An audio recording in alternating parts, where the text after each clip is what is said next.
creciente polarización y la circulación de información errónea plantean nuevos desafíos para la reputación empresarial. En este escenario, fortalecer la confianza se vuelve clave para sostener relaciones sólidas con clientes aliados y la comunidad.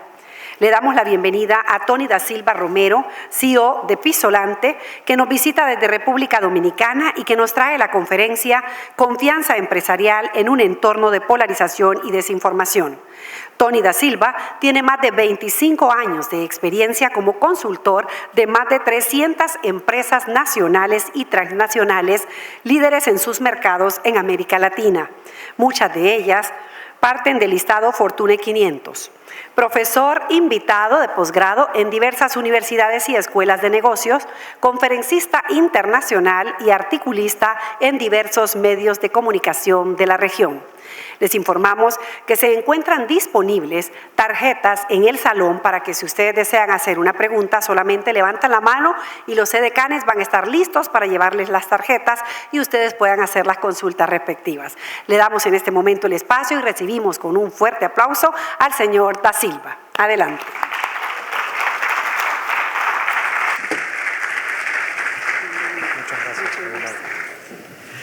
Bien, bueno, muy buenas tardes para todos. Muchas gracias por estar acá. Es un gusto poder acompañarlos y sobre todo en agradecimiento a Fundarse por la invitación a acompañarles hoy en este evento tan importante para discutir cosas relevantes alrededor del mundo empresarial y sobre todo, obviamente, enfocados en la sostenibilidad, en esa capacidad de mantenernos en el tiempo, de ser vigentes en el tiempo. Hay un tema que nos convoca hoy en la tarde que tiene que ver fundamentalmente con cómo gestionar confianza. Fíjense que confianza ha sido un término que se ha utilizado mucho durante la mañana. En varias de las presentaciones que vimos el tema confianza estaba presente, ¿verdad? A veces como una barrera, la falta de confianza que impide lograr cosas. Y por otra parte la confianza como un factor crítico de éxito, varias veces mencionado esta mañana. ¿Qué quiere decir eso? Que la confianza como valor, como elemento fundamental para el quehacer de los negocios, representa efectivamente un ámbito de absoluta competitividad para las organizaciones. Es un factor crítico de éxito. La gestión de la confianza tiene mucho que ver con el cómo actuamos como organizaciones, cómo nos comportamos como organizaciones, y eso es lo que vamos a tratar de revisar en estos minutos que vamos a compartir juntos. Cómo gestionar confianza, sobre todo frente al mundo que estamos viviendo. Un mundo y un entorno muy complejo, un entorno de mucha polarización, un entorno muy volátil y al mismo tiempo también cargado de mucha desinformación. Mucha desinformación que a veces es intencional y a veces no. Pero en todo caso, cualquiera que sea el origen, tiene un impacto sobre nuestras organizaciones, sobre nuestros negocios y sobre el marco de relaciones en el que nos toca jugar. Entonces, un poco de esto vamos a estar conversando en los próximos minutos. La confianza hoy es el principal diferenciador competitivo de una organización. Y fundamentalmente porque a mayor confianza, mayor velocidad de los procesos. Cuando no hay confianza, todo se hace más lento, todo es mucho más despacio, todo es mucho más complicado. Cuando hay confianza, todo es lo contrario. Eso, por cierto, lo dijo Covey hace muchísimos años, en una teoría que está fundamentada en el principio de la velocidad asociada a la confianza entre las partes, ¿de acuerdo? Y además sustentada por varios experimentos. La empresa privada tiene un mejor posicionamiento en términos de confianza al día de hoy en Centroamérica. Y eso pareciera que es una buena noticia y lo vamos a ver más adelante con datos muy concretos que hemos logrado rescatar a lo largo de los últimos años. Pero esa idea de que el sector privado está mejor posicionado que otros, que podría parecer una buena noticia, no lo es tanto. Y ya vamos a ver por qué. Porque lo que pasa es que no es que nosotros estamos muy bien, es que los demás están muy mal. Y la brecha que nos separa entre los que estamos más o menos bien y los que están muy mal es inmensa, es grandísima. Esa no es una buena noticia. Ahora, que dentro de esa noticia nosotros estemos un poco mejor, bueno, es un aliciente, pero no necesariamente es una buena noticia. Ahora, el nuevo entorno de la confianza, ¿cómo es? Primero es fragmentado. ¿Y por qué es fragmentado? Porque tenemos distintos grupos de interés con los que tenemos que interactuar como organizaciones de manera permanente. Y no todos tienen la misma expectativa, no todos tienen las mismas creencias, no todos tienen los mismos valores. ¿Cómo hacemos para interactuar en consecuencia y construir confianza en cada uno de esos fragmentos de audiencia con los que tenemos que relacionarnos? Segundo, es emocional, profundamente emocional. De hecho, ya incluso dejan de ser ideológicos para ser fundamentalmente emocionales. Los sentimientos juegan un rol, las emociones juegan un rol. En consecuencia, cómo las estoy considerando y cómo las estoy atendiendo. Y el tercer elemento relevante es que estamos bajo el escrutinio permanente. Quiere decir que estamos totalmente sobreexpuestos, totalmente sobreexpuestos. Y pensamos que no, y eso hace que muchas organizaciones tiendan a la contracción, tiendan a encerrarse en sí mismos, tiendan a no comunicar lo suficiente, tiendan a manejar aquello del bajo perfil. Y a veces lo esconden detrás de esa figura de no, por seguridad. Y resulta que esa no es realmente la razón. Es muchas veces la incapacidad de poder articular una estrategia consistente para poder llegar a las audiencias que requiero, que de todas maneras están realizando ese escrutinio. No solamente por lo que digo o dejo de decir, sino por cómo me comporto y cómo es la experiencia de contacto con esa organización. Entonces, este elemento de un entorno complejo, ya lo decía Moisés Naím en un libro maravilloso. Si no lo conocen, se los recomiendo, se llama La revancha de los poderosos. Moisés Naím es un catedrático venezolano que por muchos años era el publisher de Foreign Affairs, la revista, uno de los think tanks más importantes de los Estados Unidos para tratar los temas de exterior y de América Latina. Y allí en ese libro él define fundamentalmente tres cosas, ¿no? Uno, el populismo. Dos, la posverdad. Y la tercera, la polarización. Y vemos un mercado, y vemos una región, y vemos un mundo polarizado, ¿okay? Donde particularmente para Centroamérica, y estos son estudios además del BID, bueno, los regímenes políticos en la región tienen dinámicas que nos llevan hacia la desdemocratización, hacia el desgaste del Estado de Derecho, hacia el debilitamiento de los derechos humanos y hacia algunas tendencias muy autoritarias. Si ya se dieron cuenta por el acento, ya saben de dónde vengo, así que de eso no voy a profundizar. Pero el BID lo decía en uno de sus últimos reportes, la región tiene niveles altos de polarización asociados a divisiones, fíjense qué interesante, en jerarquía laboral, en nivel educativo y en ingresos. Y esa brecha, en lo que se refiere a lo laboral, los ingresos y el nivel educativo, genera efectivamente polarización entre partes a partir de cómo son afectadas por las narrativas de terceros, por los cuentos que escuchan desde distintos ángulos, con distintos intereses. Y escasa presencia de esquemas institucionales regionales que mitiguen el riesgo de que la alta polarización termine en conflicto. Miren lo que está pasando en Bolivia esta semana. Pero eso ha pasado en todos nuestros países en algún momento particular de su historia, en términos de una conflictividad a la que se llega por una alta polarización. Entonces, estos temas hay que atenderlos, hay que revisarlos, hay que evaluarlos y hay que ver cómo impactan en las organizaciones, cómo impactan a nuestra gente y cómo impactan nuestra relación efectivamente con los demás. Pero si vemos en qué coinciden una buena cantidad de estudios sobre polarización y sobre la complejidad del entorno en América Latina, particularmente en nuestra región de Centroamérica y el Caribe, bueno, tenemos la crisis de confianza institucional, la polarización social y política, también la económica, la fragmentación de las audiencias y sus narrativas, porque esa fragmentación, cada uno de esos fragmentos tiene una narrativa particular, tiene una historia particular que contar. Desinformación y deterioro del sistema informativo, y esta es clave, lo vamos a ver un poquito más en detalle adelante, pero la desinformación es uno de los elementos que de hecho está catalogada como uno de los riesgos más importantes para los próximos años. Y tiene que ver con la forma en que consumimos contenido, la manera en que se produce ese contenido, la intención y el origen de ese contenido que viaja a través ya no solamente de los medios tradicionales, sino también de los medios emergentes. La sensación de incertidumbre y de agravio, vamos a ver un detalle en términos además de estadística en relación a esa idea de agravio, el debilitamiento del consenso democrático, mayor escrutinio hacia los actores de poder, y cuando decimos actores de poder no nos referimos a la política. Nos referimos al poder, sí, político por una parte, pero también al poder económico. Cuidado.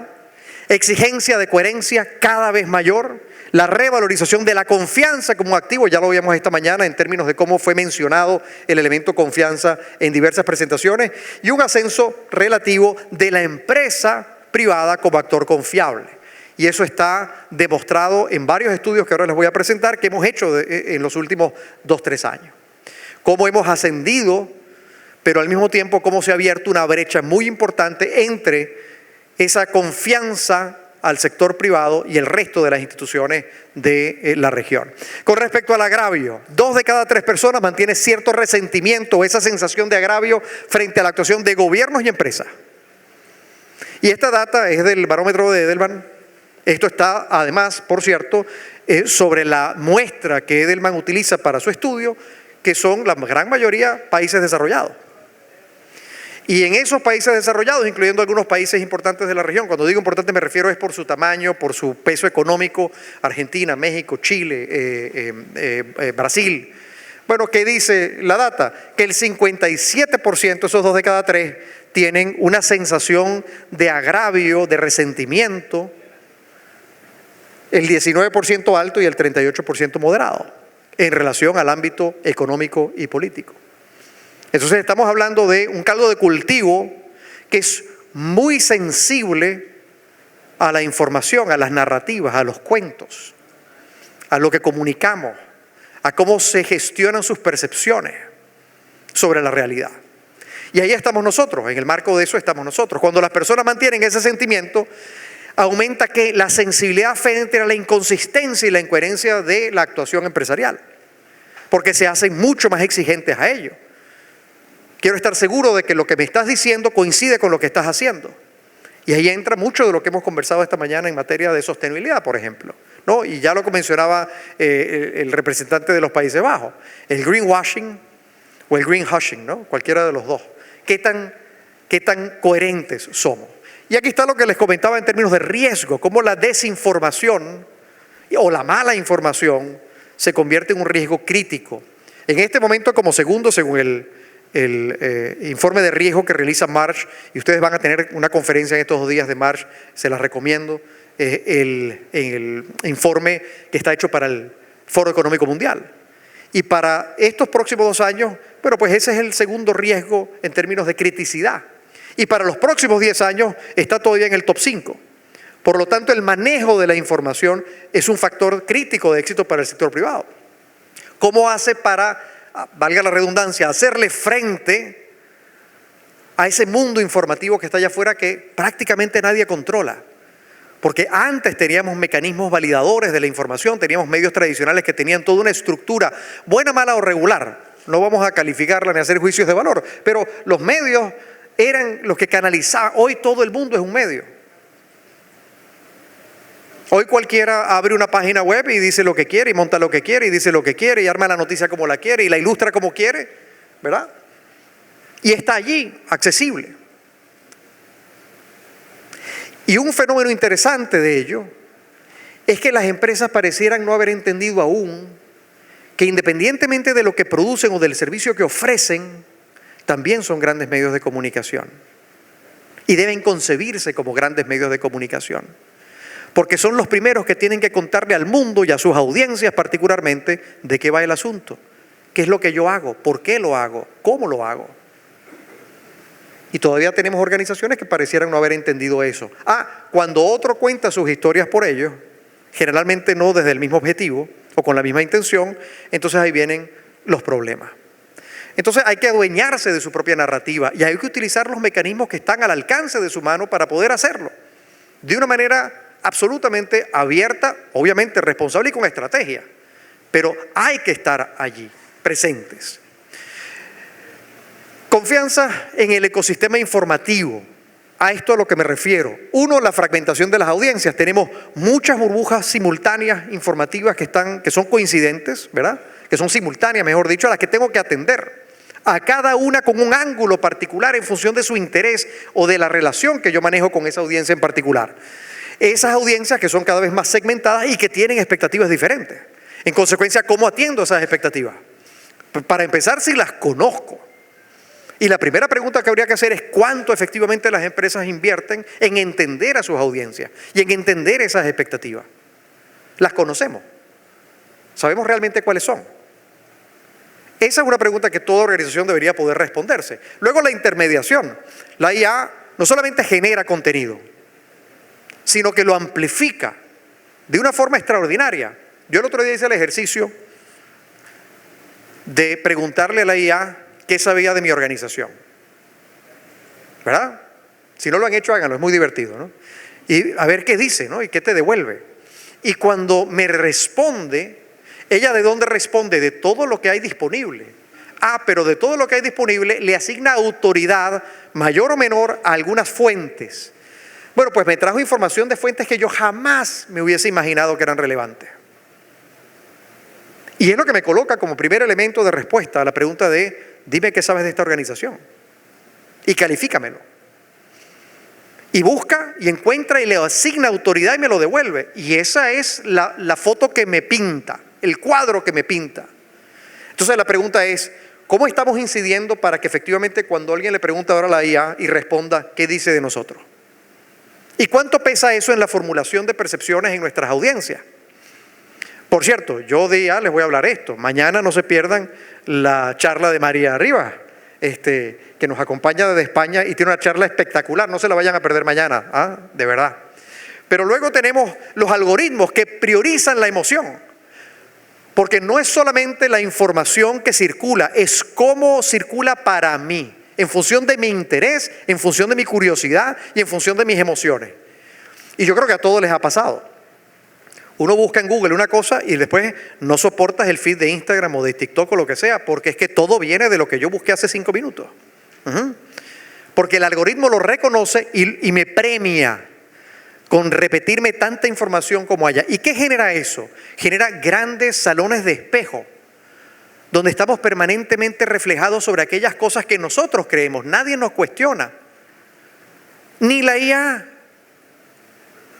Porque no me van a decir que es bastante complaciente la IA. Tú le preguntas y te dice más o menos lo que tú quieres escuchar. Entonces hay que tener muchísimo cuidado con cómo se maneja. La evolución del sistema, los medios interpretan, pero las redes reaccionan, los algoritmos amplifican y obviamente la IA multiplica y la audiencia finalmente sentencia. Y sentencia sobre la base de lo que ha aprendido, de lo que se sabe de nosotros y de la información que tiene. Y todo esto nos lleva a una crisis de credibilidad institucional. Desconfianza generalizada en gobiernos, en los medios, incluso hasta en la iglesia, vamos a ver eso ahora, las empresas emergen como las más confiables. Y eso uno podría decir, bueno, pues entonces no tenemos nada que hacer, perfecto, si somos los más confiables ya tenemos la tarea hecha. Y resulta que, si bien desde una perspectiva es muy positivo, desde otra no lo es tanto. Ya me voy a referir a eso en un minuto. Pero fíjense por qué los medios son tan relevantes, porque es que la estadística lo que dice es que la gente ya no lee el periódico, no ve el noticiero, la gente no escucha la radio, la gente se informa a través de las redes sociales. Y la última estrategia más utilizada en el manejo de redes sociales ya ni siquiera son el Instagram o el TikTok o el Facebook o cualquiera, o el LinkedIn o la que sea. Es el WhatsApp o es el Telegram. Que por cierto, mucha gente, estoy seguro que ninguno aquí en la sala, mucha gente no lo considera una red social todavía, sino un servicio de mensajería instantánea. Craso error.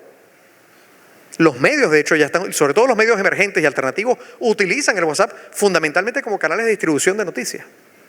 Entonces tenemos a un público que se está alimentando aquí y la pregunta es, ¿y nosotros cómo estamos alimentando eso? ¿Con qué lo estamos alimentando? ¿Cuál es la estrategia detrás de eso? Solamente para poner la foto de los eventos que hacemos. ¿O lo estamos utilizando como una herramienta estratégica de comunicación para informar adecuadamente y hacerle frente a tanta desinformación que hay? Entonces, permítanme poner todo esto junto. La confianza, ¿dónde nos impacta? En función de esa avalancha de información que de una u otra forma impacta a nuestra organización. ¿Dónde nos da? Nos da en la compra, porque la ausencia de confianza o el tener la confianza del público obviamente va a impactar ¿en qué? En la reducción de la fricción a la hora de la decisión de compra. Cuando yo confío en un producto, confío en una empresa, yo no lo pienso 2 veces para adquirir ese producto o ese servicio. Simplemente voy y lo hago, ¿verdad? Estoy incluso dispuesto a pagar un poco más. Yo tengo una póliza de seguro, por ejemplo, para un vehículo que me cuesta más caro que con la competencia y no la cambio, aunque sea más costosa.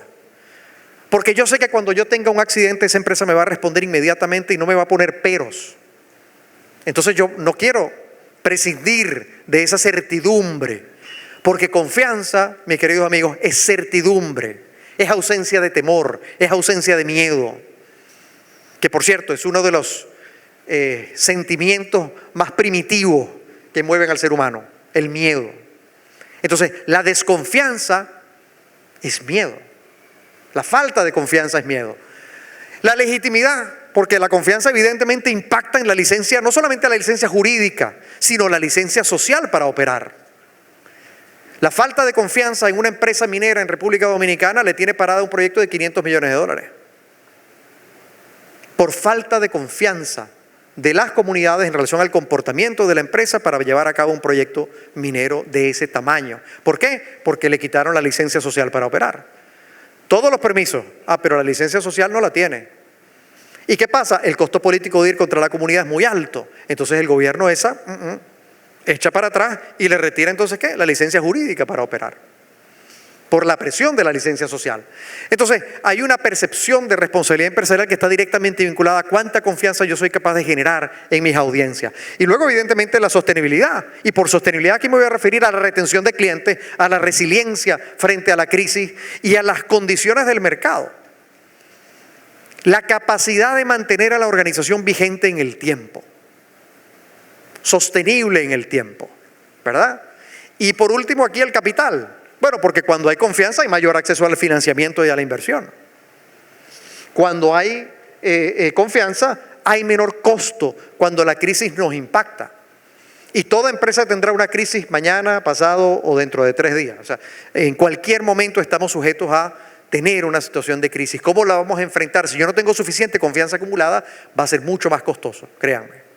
Y a lo largo de los últimos 30 años, si algo me he dedicado es al tema del manejo de situaciones de crisis. Y obviamente, mayor resiliencia financiera. Hemos visto casos muchísimos. Todos recordarán el caso de Volkswagen con el Dieselgate. Y lo comento, no porque sea nuevo, porque no lo es viejo. Pero es muy significativo. ¿Por qué? Porque esa crisis vino de una decisión empresarial que estaba fundamentada en la falta de ética. Cuando conscientemente la empresa decidió que iba a modificar un chip para hacer que los vehículos pasaran la prueba de emisiones de la EPA en los Estados Unidos. Y si no conocen la historia, eso lo descubrieron unos estudiantes universitarios, haciendo unas pruebas con un vehículo. Y se dieron cuenta de que había un fallo en las lecturas, cuando de alguna manera, de distintas formas, hacían los ensayos con las computadoras y el chip del vehículo. Y se dieron cuenta que había una anomalía y la reportaron. Y así fue como se destapó el diesel, lo que se llamó el Dieselgate. El Dieselgate le costó miles de millones a Volkswagen. Pero ahí está Volkswagen, por cierto, y no solamente a Volkswagen, Audi, Skoda, todas las marcas del grupo. Pero ahí está Volkswagen todavía, ¿verdad? ¿Por qué? Porque la empresa tiene una reputación ganada, acumulada. Por supuesto que esto le dio un golpe importante, pero pudo sobrevivir a ello. Otras empresas no han tenido la misma suerte. Pudo sobrevivir, ahí está, todavía continúa, ¿verdad? Sigue vendiendo carros, ha logrado recuperarse, pero porque también durante la crisis la empresa tomó las medidas que consideró que debía tomar para hacerlo, incluyendo pues, descabezar a la compañía y sacar al CEO que había en ese momento, como una demostración de cambio para la organización. Pero esto lo vemos hoy también en otros casos. No sé si ustedes son consumidores de este producto, pero este producto que siempre fue vendido como un producto muy saludable, resulta que hoy tiene una demanda colectiva en los Estados Unidos por la presencia de tóxicos que son cancerígenos y plásticos, microplásticos dentro de los yogures Chobani, que son muy consumidos y muy conocidos. Entonces, una empresa que siempre ha vendido el producto como uno de los productos bandera de salud, bienestar, etcétera, hoy enfrenta demandas millonarias por los contenidos que tiene. Pero esos son empresas. Ahora vamos al liderazgo. ¿Y qué pasa con el liderazgo? ¿Qué pasa con los líderes? ¿Qué pasa con las personas que llevan nuestras organizaciones? Bueno, cómo su comportamiento tiene impacto sobre la confianza de la organización frente a sus audiencias y sobre la reputación de esas organizaciones. Bueno, recordarán hace poco el CEO de McDonald's, ¿lo vieron? ¿Vieron el caso del CEO de McDonald's? Él salió a promocionar una hamburguesa nueva, que era la Big Arch, y salió en un video en su oficina almorzándose la hamburguesa, y agarraba la hamburguesa como con asco, si ven el video, ¿no? Y le fue a dar un mordisco y era como que no quiero realmente darle un mordisco a esta hamburguesa, a la que llamó producto en el video.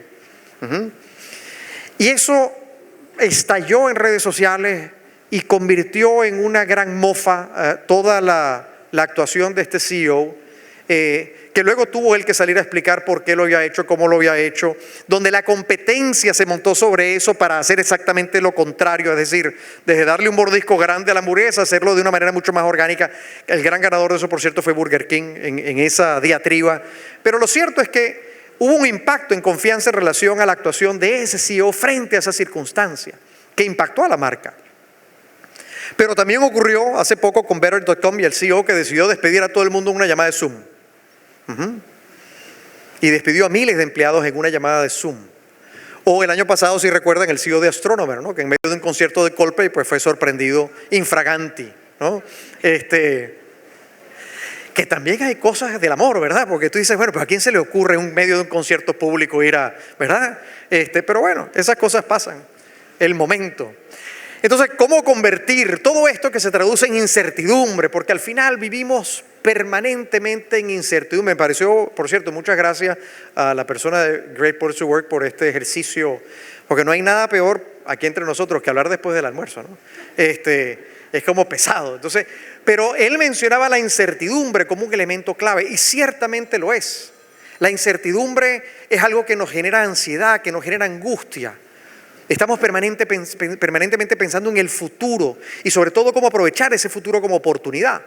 Desde el punto empresarial relacionado con confianza, ¿cómo lo hacemos? Pues gestionando esa confianza antes de que nos haga falta, antes de necesitarla. Porque eso es como los ahorros. Si usted no tiene un emergency fund, ¿verdad? Si usted no tiene un fondo de emergencia, bueno, pues cuando tenga la emergencia y no tenga recursos, no va a poder con ello, ¿verdad? Va a tener que salir a pedirle prestado a alguien. Y ¿saben qué? Es difícil conseguir prestada confianza. Dificilísimo. Eso no se consigue muy fácil en el mercado. ¿A qué me refiero con ello? Que hay que cambiar entonces el paradigma, porque el paradigma está muy asociado a que para generar confianza tenemos que comunicar mucho. Y no es así. La confianza no está relacionada necesariamente con la idea de solo comunicar bien, porque la confianza exige una gestión de la conducta, de la gobernanza, de la cultura y del relacionamiento de la organización. Y cuando no entendemos que la confianza se construye en un esfuerzo transversal de la organización, entonces tenemos una expectativa colocada generalmente sobre áreas de la empresa a la que le asignamos toda esa responsabilidad. Ustedes son los de comunicaciones, ustedes son los encargados de la confianza de la compañía. Creyendo que es que eso solo se resuelve con comunicar. Y no es así. Claro, comunicar desde el punto de vista de la narrativa. Otra cosa es comunicar desde la acción. ¿Y quiénes intervienen en la comunicación de la acción? Toda la empresa. Toda la empresa. Entonces, ¿cómo hacemos para que toda la empresa entienda eso? Entienda el rol que le toca jugar en esa dimensión. 3 elementos que hay que considerar. 3 años consecutivos hemos estudiado la confianza y la reputación en Centroamérica y el Caribe. Centroamérica, República Dominicana y Venezuela. Y les voy a compartir algunos resultados. Ustedes pueden buscar nuestro media partner en Centroamérica, es la revista Estrategia y Negocio para la divulgación de los resultados.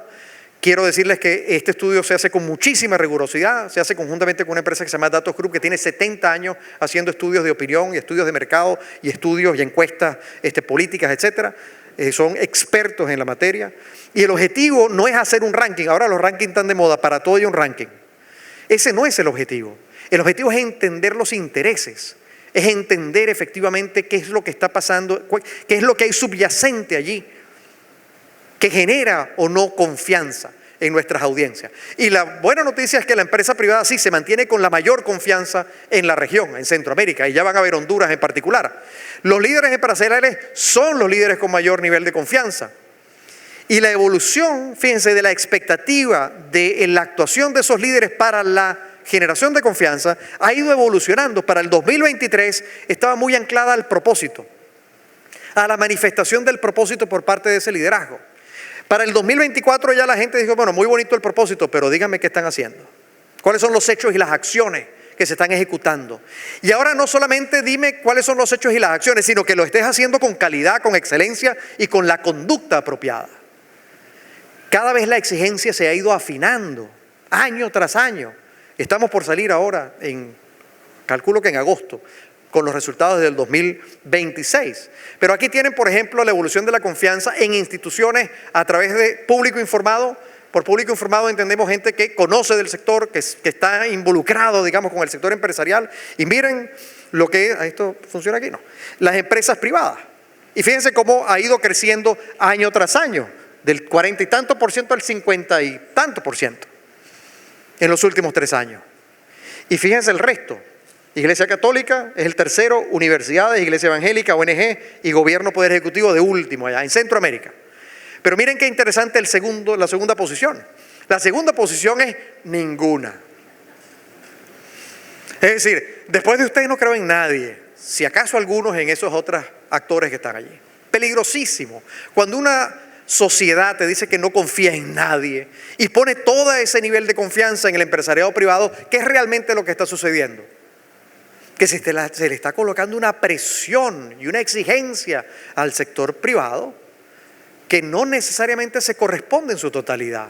Se está buscando una vía de solución alterna a la incapacidad de otros de hacer para generar esa confianza, esa certidumbre, esa ausencia de miedo.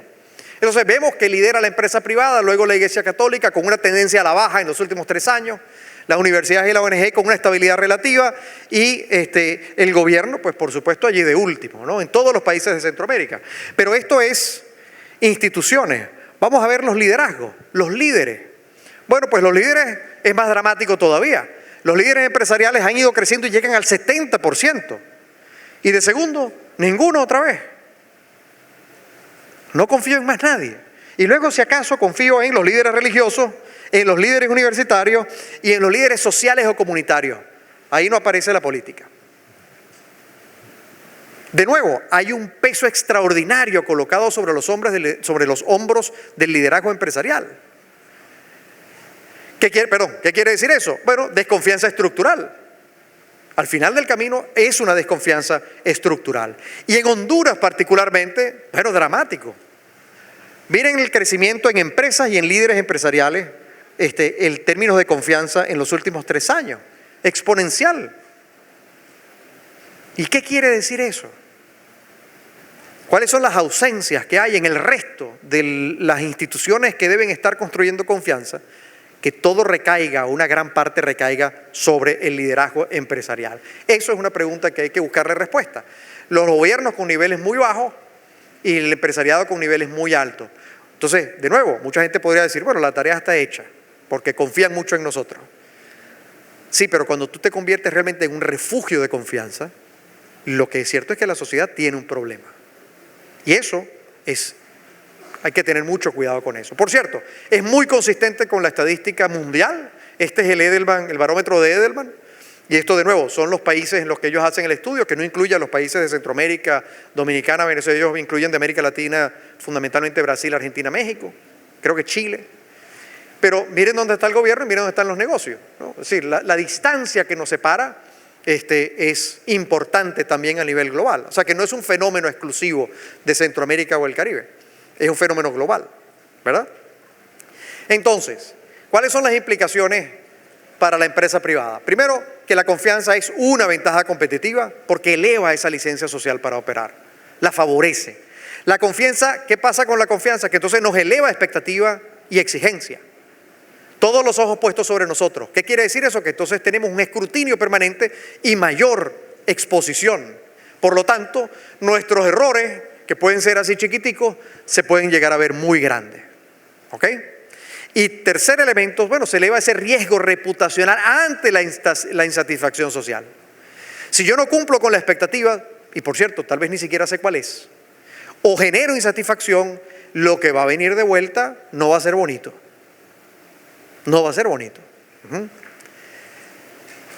¿Qué relación tenemos entonces entre la operación y el impacto reputacional que genera esa insatisfacción o esa satisfacción no realizada? Bueno, fuga de clientes hacia competidores confiables, la fuga de talento en nuestras organizaciones, la gente deja de querer trabajar con nosotros y se va a otro lugar, el debilitamiento de la relación con esos grupos de interés.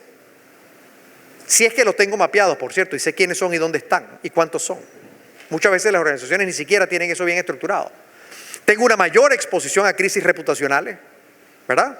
Puedo perder mi licencia social para operar, baja mi acceso a capital y a financiamiento, disminuye la capacidad de influencia que yo pueda tener, por ejemplo, en política pública o influencia social. La pérdida de confianza aumenta la fricción en todo esto, Por lo tanto, todo va a tardar más, todo se va a hacer más lento, todo va a ser más difícil. ¿Y eso dónde tiene un impacto? Bueno, pues en la operación del negocio y en la capacidad económica del propio negocio. Entonces, la confianza no es un tema solamente, digamos, no es un tema menor, no es un tema accesorio, es un tema crítico para el negocio, absolutamente crítico para el negocio. Entonces, ¿cómo la construimos? Bueno, yo no declaro la confianza, yo la construyo, la pruebo y la sostengo en el tiempo. Le tengo que dar sostenibilidad a esa confianza. ¿Y cómo lo hago?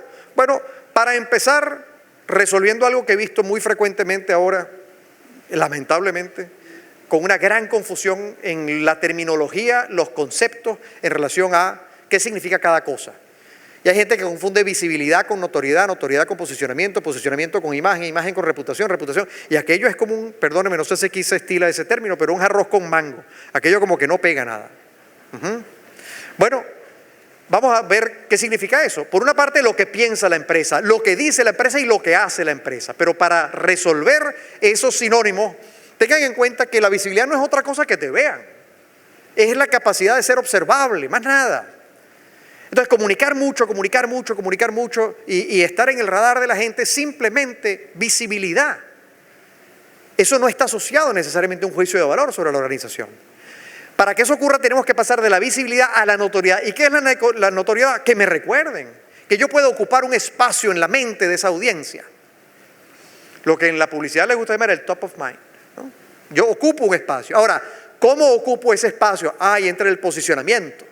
Porque el posicionamiento es que yo sea reconocido por unos atributos específicos y particulares que en este momento le agregan valor a mi negocio.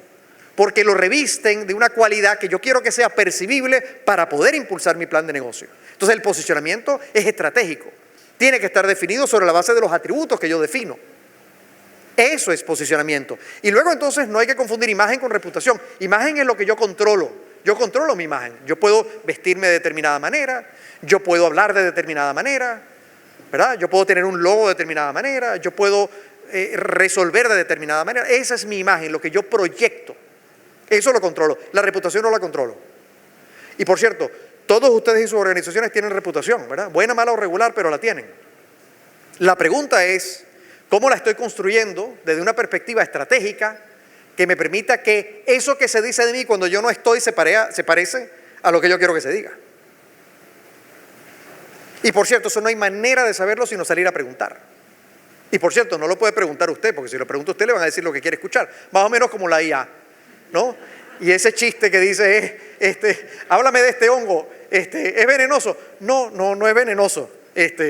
Se lo come, se murió. ¿Qué más quieres que te diga de los hongos? Bueno, más nada, si ya fallecí, ¿no? Entonces, cuidado con el elemento reputacional, porque mucha gente confunde visibilidad con reputación. Y ahí entonces toman decisiones inadecuadas. Y por último, la confianza. ¿Qué es lo que es la confianza? Esa ausencia de miedo, esa certidumbre, pero que viene ¿de dónde? Viene de la reputación sostenida en el tiempo. Porque la reputación es confianza por adelantado. Yo a lo mejor no conozco su organización, oye, pero tengo muy buenas referencias. Hay amigos míos que me han dicho que han tenido una excelente experiencia. Yo voy entonces a confiar por adelantado, porque por esa buena reputación yo estoy dispuesto a hacer ese negocio, a adquirir ese producto, comprar ese beneficio, lo que corresponda. Y a partir de mi propia experiencia voy a solidificar esa confianza, pero la reputación es lo que le antecede. Es lo que permite que yo tome la decisión a pesar de que yo no tenga todavía la confianza construida. Entonces, es muy importante tomar eso en consideración. Y para ir cerrando, la confianza no se construye a partir de acciones aisladas, es el resultado de un sistema. Y la pregunta es si lo tenemos organizado en nuestras organizaciones, si ese sistema existe y si todos los componentes están alineados para poder efectivamente generar esa confianza que requerimos. Y ahí nosotros hemos estructurado un modelo que parece complejo, pero no lo es. Es simplemente como una serie de engranajes que hay que tomar en consideración, pero hay que entender el orden en el que ocurren.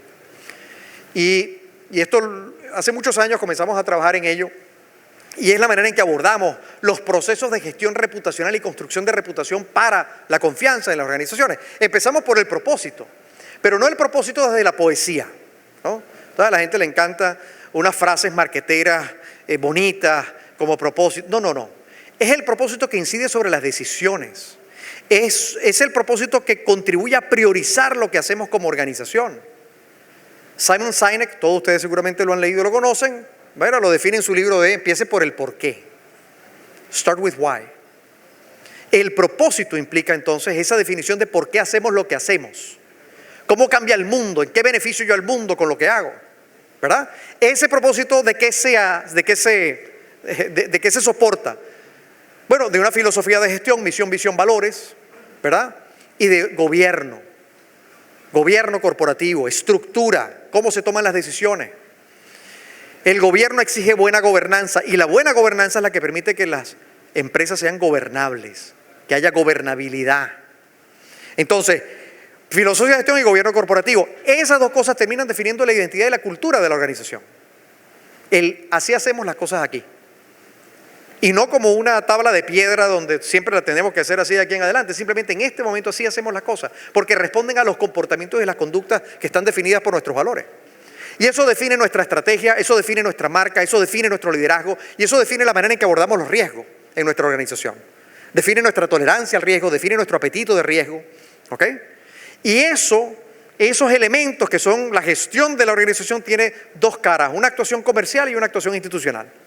La actuación comercial, vendo mis productos, la actuación institucional es cómo soy yo como ciudadano corporativo, en el marco de la relación con el resto de las audiencias de poder dentro de una sociedad. Y en consecuencia, cómo me conecto con mis audiencias, cómo me relaciono con esas audiencias, cómo genero compromiso y cómo logro hacerme sostenible. Y eso tiene impacto sobre la reputación. Y la reputación es la esfera que me separa de mi entorno, si quiero ser exitoso. En fin, elementos importantes a considerar entonces: la ética, cómo mantengo la integridad, lo mencionaban más temprano, cómo genero yo relaciones de calidad con mis audiencias, cómo establezco un diálogo permanente con esas audiencias que me permita descubrir cuál es esa expectativa que tienen de mí, cuál es el propósito que me define y sobre todo el liderazgo que pone ese propósito a trabajar. Fundamental. Entonces, construir confianza nos exige fortalecer nuestras propias capacidades como organización. La confianza requiere capacidades y no solamente esfuerzos improvisados, ¿no? Entonces, inteligencia de entorno, alertas tempranas, gestión de stakeholders, vocería y monitoreo narrativo, alineación interna, son todos elementos que tenemos que considerar. Y para cerrar, requerimientos de la confianza para gestionarla, la buena gobernanza en la organización. ¿Ok? La comunicación realmente estratégica es una comunicación con propósito, es una comunicación con objetivo. La narrativa y el posicionamiento coherente. ¿Cuáles son nuestras historias? ¿Qué historias contamos de nosotros mismos? Los voceros y la escucha activa. ¿Quiénes son los que hablan? ¿Cómo hablan? ¿Cómo son capaces de llevar esa historia y esa narrativa de manera efectiva a mis audiencias? ¿Y cómo escuchan para traer de vuelta? La inteligencia contextual y la gestión de riesgo. Tienen aquí, por cierto, un experto en materia de resiliencia y gestión de riesgo. Aprovechen lo que tiene una charla mañana buenísima.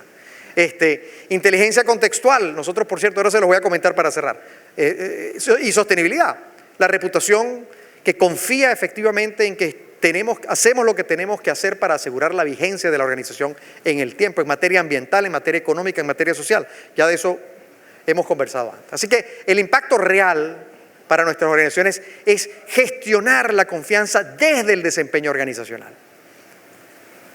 no aislado de ello.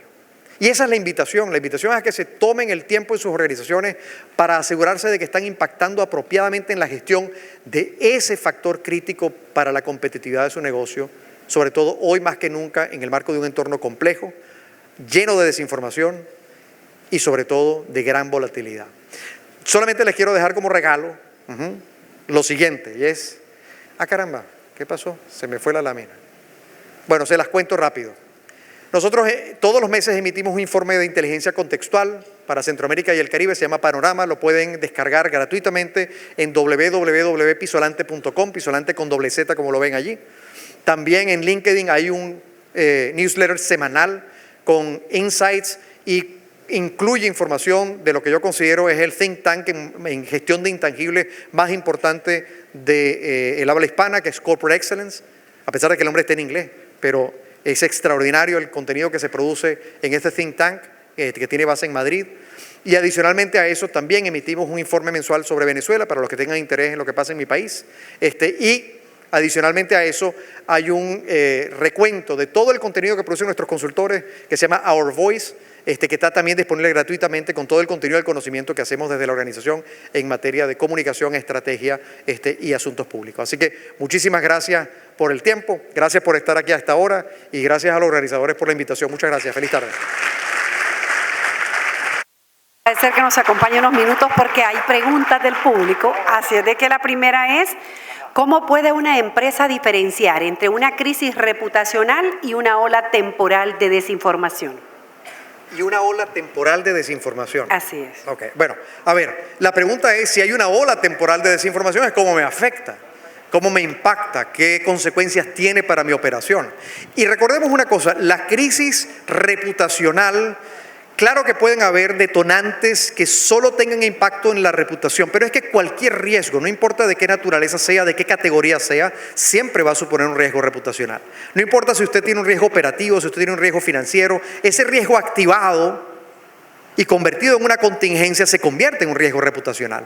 Entonces, las olas de desinformación, lo que tengo que revisar es efectivamente si las estoy monitoreando bien, si estoy realmente atento a qué es lo que se está diciendo y cómo y quiénes son los actores y qué incidencia tienen y qué influencia tienen. Y por cierto, el cuidado de no sobrereaccionar frente a ello en función de esa calibración de cómo me está afectando, cómo me puede afectar. Ambas cosas, cómo me afecta ahora, pero cómo me puede afectar si esto continúa de esta manera.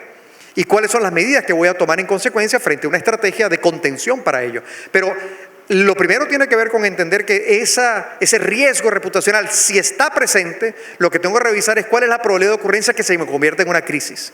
Y en consecuencia, tengo que revisar cuánta confianza tengo acumulada, cuánta reputación tengo acumulada, a qué le voy a echar mano para poder contener y hacerle frente a esa circunstancia. ¿Qué tanto tengo que comunicar? ¿Qué tengo que comunicar? ¿A través de quién? ¿Cuál va a ser mi estrategia? Entonces, las olas de desinformación hay que monitorearlas, hay que evaluarlas, pero también es muy importante no sobrereaccionar frente a ellas.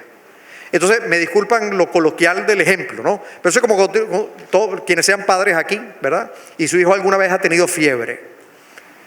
Yo soy medio papagallina, ¿no? Entonces, al niño le daba fiebre de 38 y yo ya me llamaba al médico para llevarlo para la emergencia. ¿Y qué decía el médico generalmente? Hombre, dale 2 acetaminofén, ¿verdad? Y dale 48 horas a ver cómo sigue. Y me llama si no. Con mucha calma, pero yo angustiadísimo y él con toda la calma. En efecto, a veces a las cosas hay que dejarles un poco de espacio para ver cómo se comportan. Entonces también hay que tener cuidado con la sobrereacción. Puede ser tan perjudicial como la no reacción apropiada en el momento indicado. No sé si eso responde a tu pregunta, si no, con mucho gusto me abordan y lo conversamos. Excelente. Tenemos una segunda pregunta.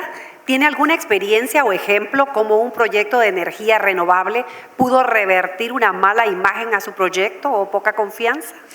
Bueno, a ver, en el sector de energía renovable no necesariamente, porque de alguna manera la idea de energía renovable tiene como un revestimiento, ¿verdad? Viene como insulado ya con una cierta cobertura de eso debe ser bueno. Entonces, no viene necesariamente por el hecho de la energía renovable o no renovable per se. Viene por la conducta y el comportamiento de la organización en relación a cómo ejecuta su proyecto. Y esa es otra dimensión. Tiene más que ver con la conducta y tiene mucho más que ver entonces con el comportamiento.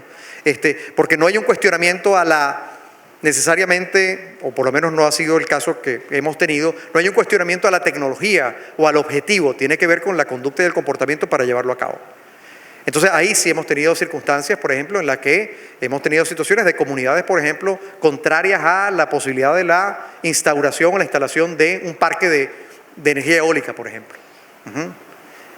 Y mucho que ver fundamentalmente con esa relación con las comunidades. También el sector, no de energía, pero sí de telecomunicaciones, también nos ha pasado mucho. Entonces tiene más que ver con eso que con el hecho específico de la naturaleza del negocio, sino de nuevo con el comportamiento y la conducta del negocio. Excelente. Y la última, tercera pregunta, dice, para una empresa o un negocio en un rubro donde se le ha fallado a los clientes, ¿cómo se eleva la reputación o la confianza? Bueno, hágalo bien, ¿verdad? Desde un principio.